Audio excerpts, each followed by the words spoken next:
Welcome back to the channel, back on the Ford Sierra XR4I. When we bought this car, it was something that we wanted to have a bit of fun with, make some videos for you guys, do some shows in, bring it back to the level that it deserves to be. Little did we realise how much love this car would actually need. What have we been doing since the last video? Well, quite a bit, to be honest. Let me show you.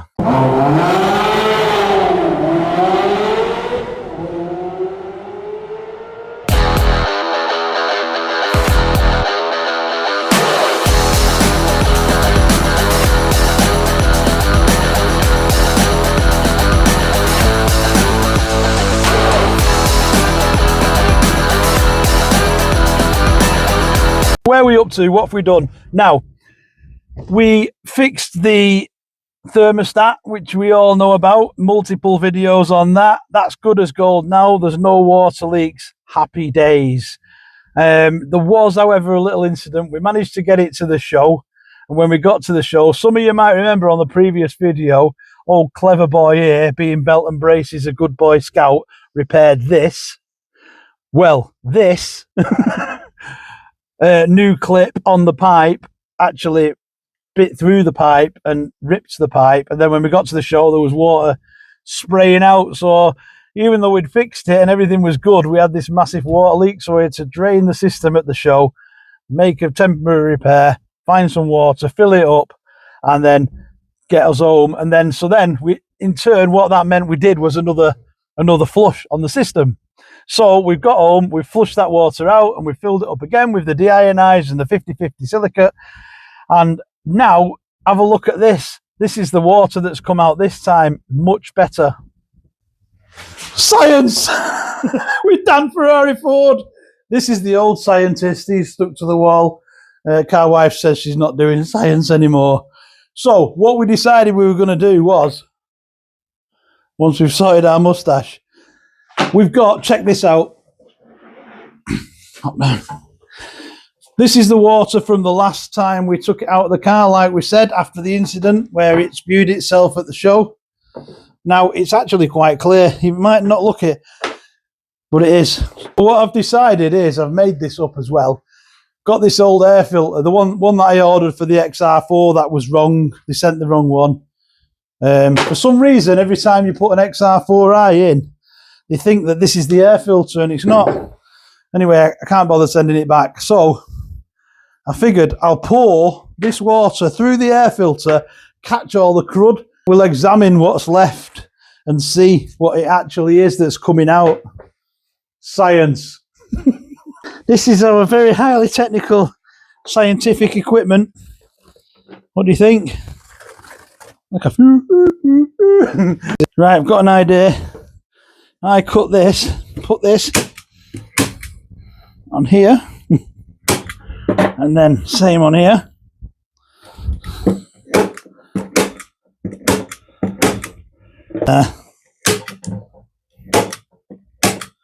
Okay. Look at that. Science. And we'll put that over our drain. What do you reckon down here? Yeah. Just tip it slowly. I know, like rubbish down my drive now. Well, are you going to do it? Don't know. Just go for it. See what happens. Science.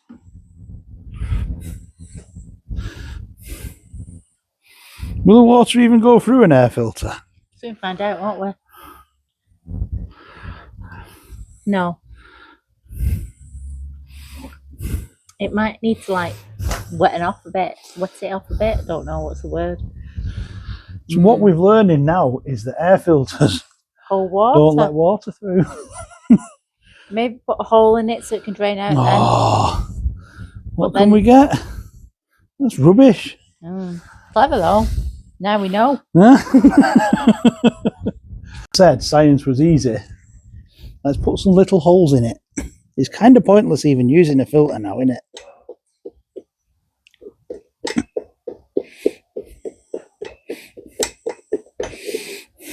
I'm going.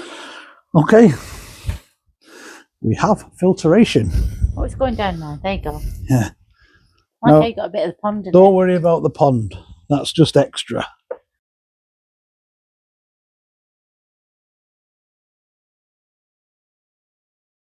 Science. So what have we learned? That's what is in it. It's not oil. It's so fine. You can see. Look at the residue. It's just really, really, really fine particulates. And if you look in the bucket, what's left, when I wash it through, now you can see. See that? Now, oil wouldn't do that. So we're definitely not in an oil territory. It really is just such fine, tiny, tiny bits. Look. I feel like I'm on gold divers. Yeah, I found some gold. So we're happy with that. Basically, we'll just keep flushing it and we'll get it blue. I promise you. And when it's blue, I'll show it to you guys. I will not be beaten. Science. How's that for a bit of science? More science. You know we like science on Dan Ferrari Ford. Okay, moving on. When we went to the show, we got speaking to a guru, a Ford Sierra guru. We won't mention his name just yet, but that'll be another video. But one thing he did notice was this pipe was missing here off the warm-up regulator. There was no pipe on that. And he said that leads to here. This was blanked off. And then he said, I'm not sure how it's running like that. They probably advanced the timing to compensate for that, which would explain the slow hot start. So we've put a temporary pipe on there while we order a new one. That's on its way. And we've also retarded the timing a few degrees. I'll show you where it was is the red mark and where it is now is the blue mark. I've done some reading up and it should be roughly 3 or 4 marks advanced anyway. It seems to be running okay now. It seems to be hot starting much better. But what I'm going to do on another video, I'm going to take it to that guru and we're going to set the timing.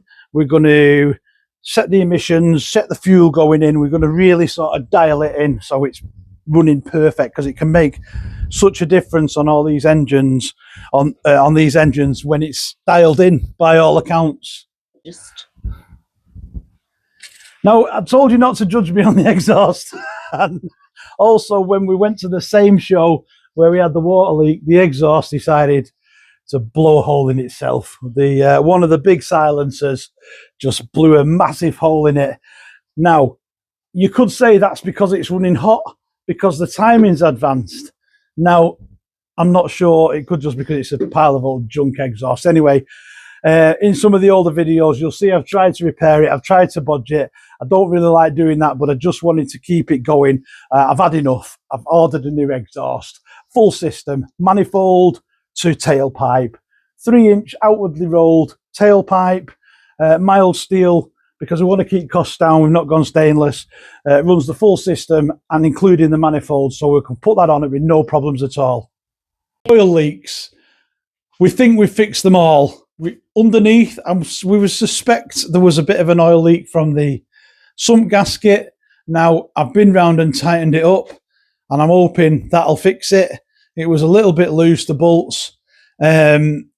So we'll see. We'll just test that, see what happens. If it's still leaking, we'll have to change it. We've got here the rocker cover gaskets. One of them's leaking. That's the one that's running down onto the oil filter. So that's an easy fix. Whilst we've got the rocker covers off in this video, we're going to set the tappets nice and easy. So we're going to set the tappets. We'll show you how to do that. That's easy peasy, lemony squeezy, feeler gauge, Haynes manual, bit of patience, and a piece of paper and a pen. And then we'll replace those gaskets on the rocker covers. That's that done. And then we're in a good state to take it to the specialist guru that we know to get tuned up. When we took it on our first driving test to the show the other day, we did 130 miles. Steering was a little bit, I suspect it's wheel balancing. So wheels off to the garage, get them balanced, put them back on. Fingers crossed that'll solve that. It's an easy thing to do, but it just takes a bit of time. Stick it on the list. It's Sunday morning. It's quite early. The sun's shining. It's just above the clouds. let's make a start on those tappets. So it takes quite a bit of preparation to set the tappets. You can't just go diving in and changing things because it just will kill the engine. It's not good at all. So we've used Holy Bible, the Haynes, and we've put it into layman's terms because I've got the memory of a goldfish. So there's the valve clearances, 0.35 millimeter on the inlet, 0.4 on the outlet.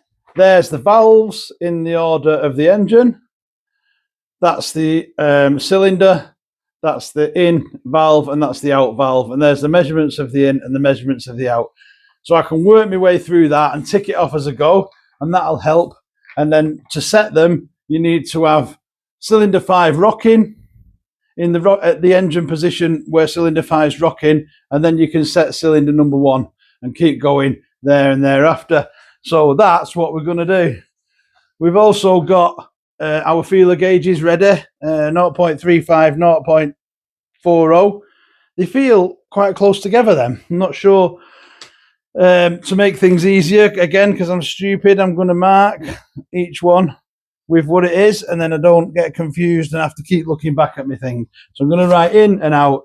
So in on the 0.35, that's in. And out is the 0.40, out. There you go. So we're in. Oh, we're out. We're both. To start with then, first thing we need to do is just strip off these header covers. Anything that's in the way we'll pull off. There's, I think, 1, 2, 3, 6 bolts or 5 bolts holding them on. It's quite simple, straightforward stuff. We'll whip them out and we'll get stuck into the top of the engine.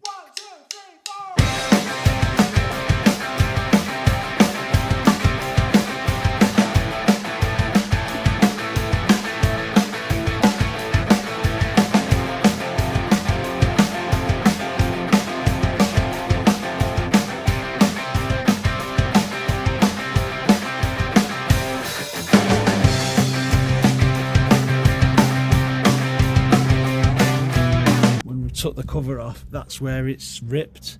Now it could have already been ripped there, or it could have just been when I've took it off. It could be coincidence, or that could be what was causing the leak down here.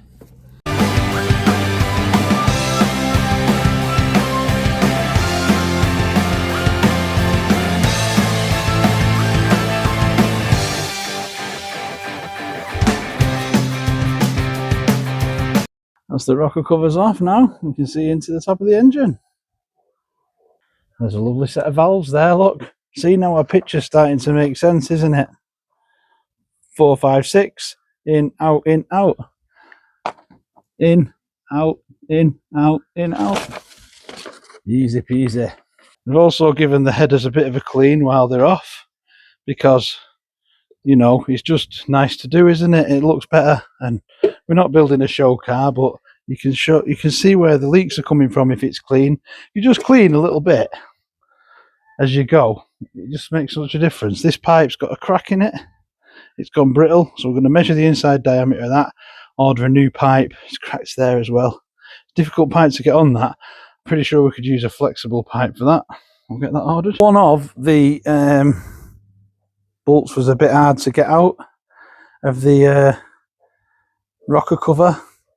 So we tried another bolt in it, and it's still a bit stiff. So rather than just keep forcing it, we're going to give that a gentle tap through so that it's perfect again. It's obviously not been put in right at some point. Anyway, we'll sort that. It's just shouldn't take too long. Just put it on the list.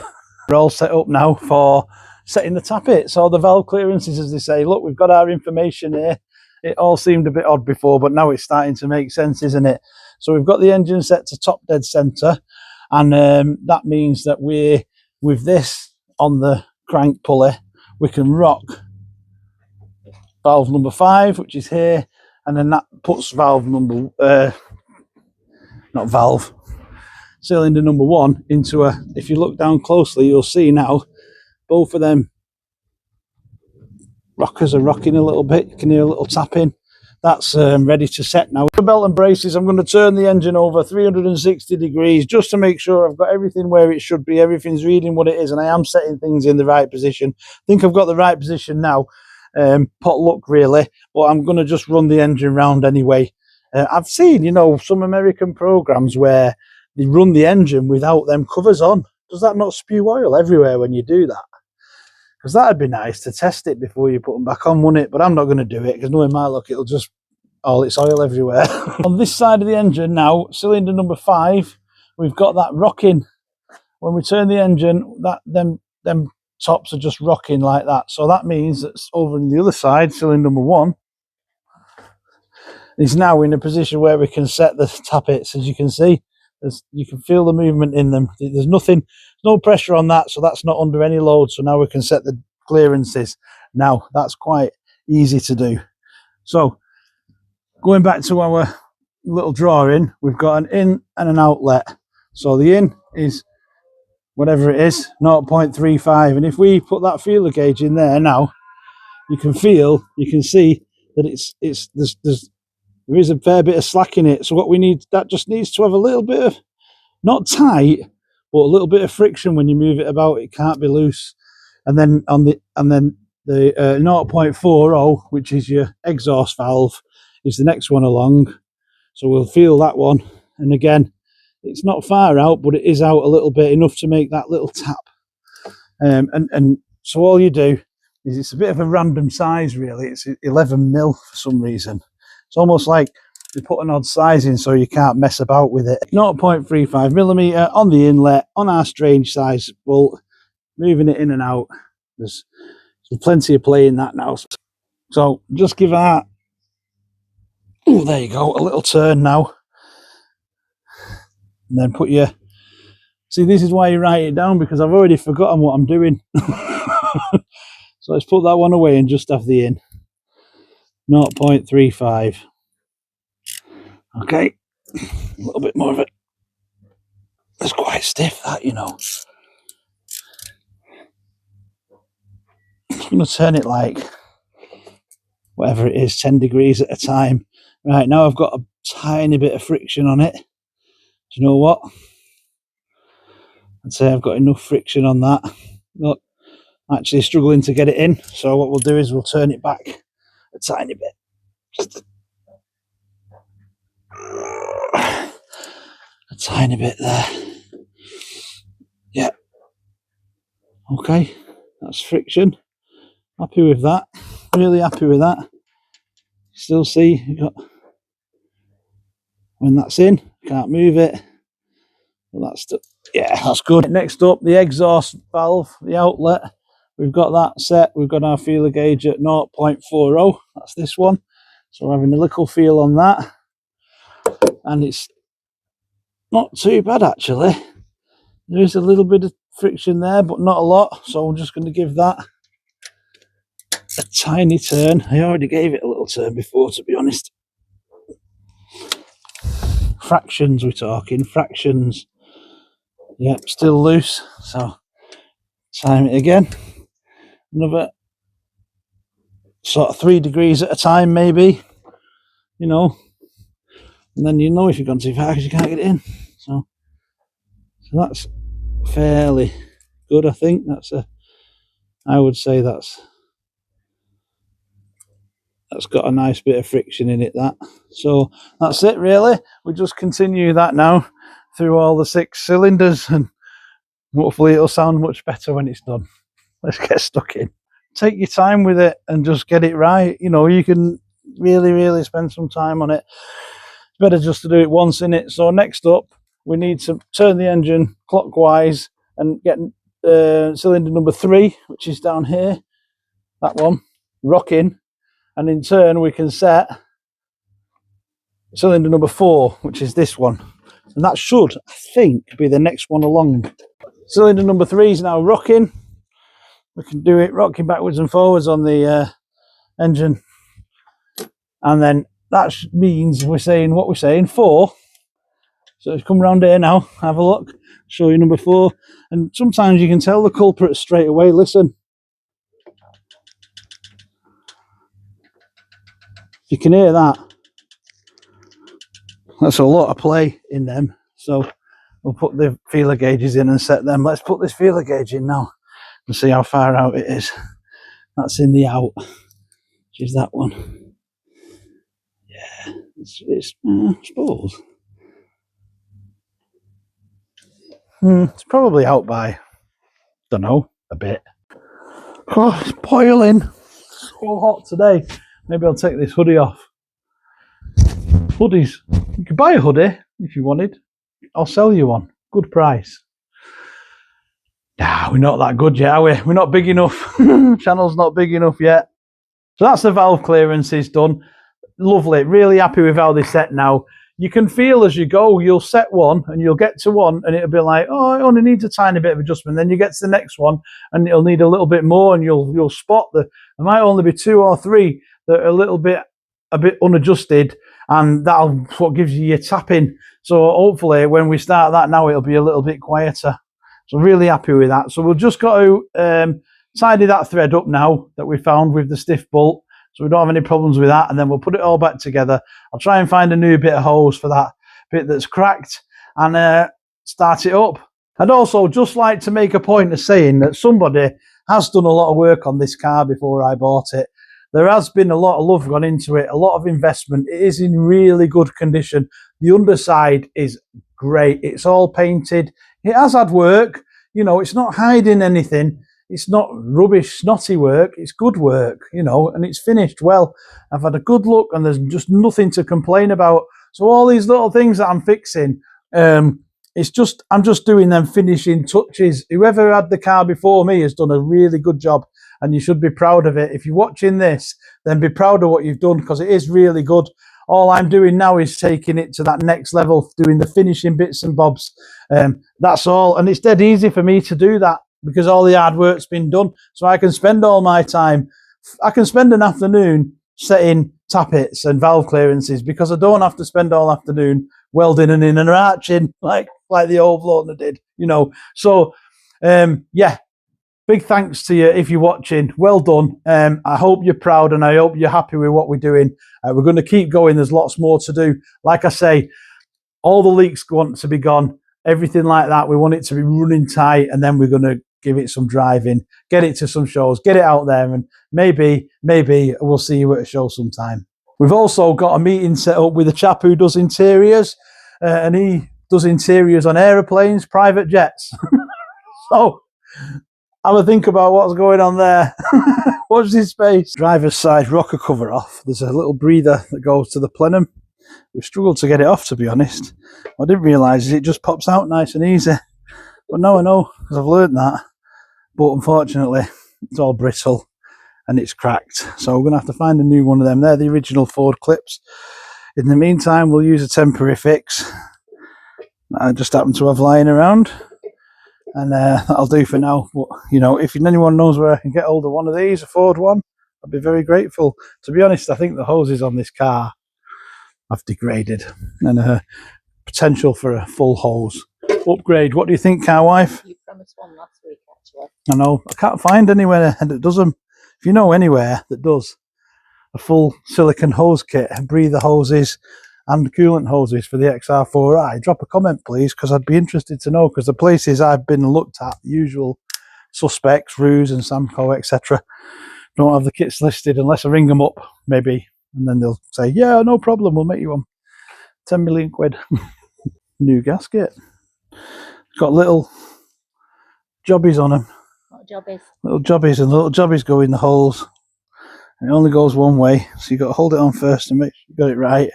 And then you push your jobbies into them little holes there, and little slits, and it holds it in while you're upside down putting it on. And you put it down, it won't fall off. I already did the other side, built that back up. This side, I can't remember it being too awkward to get in. There's just loads of stuff in the way. I would take it all off normally, but I'm being lazy. Now, what you don't want to do is catch the gasket. That's what I'm going to do. I'm just going to pop that breather out. I wonder what that actually does. Look, it's got a little moving thing inside it. A widget. A widget. Your hand? No, it's good. I just need to. I'm good. It's going to go first time this now. I ain't got that stupid thing in my way.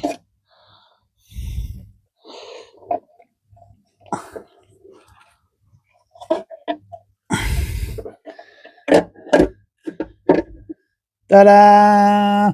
That's the sound of perfection. So that now. Do you think I should have bought those powder coated ones from that show last week? Yeah. Nah. You regret it. Yeah, 25 quid they were, silver. It just looks a bit... powder coating didn't look great, had a bit of rust on them and stuff. And I thought if they warped, then it's just going to give me problems, innit?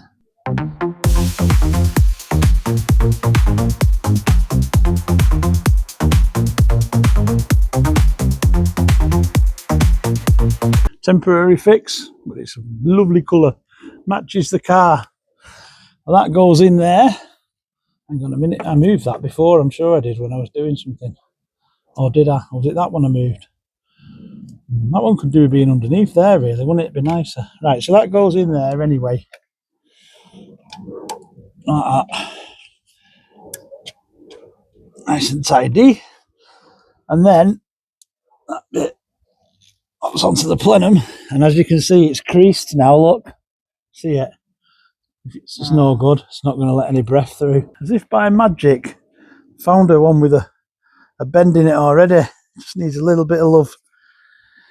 That'll do nicely. Where's the old one? So we can make that to fit now, hopefully.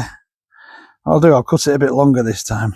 So gives me half a chance. This is going to work, I know it is. Yeah, it's perfect, that. Do you know what? It's good, that.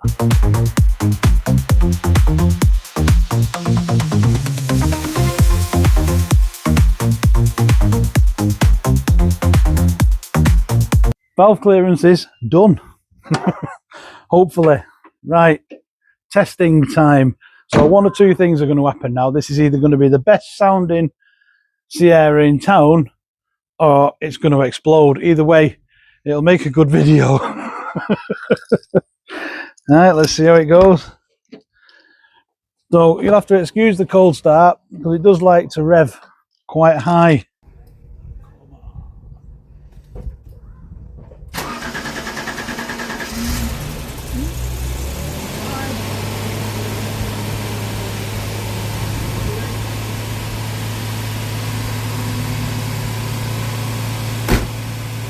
A bit better, isn't it?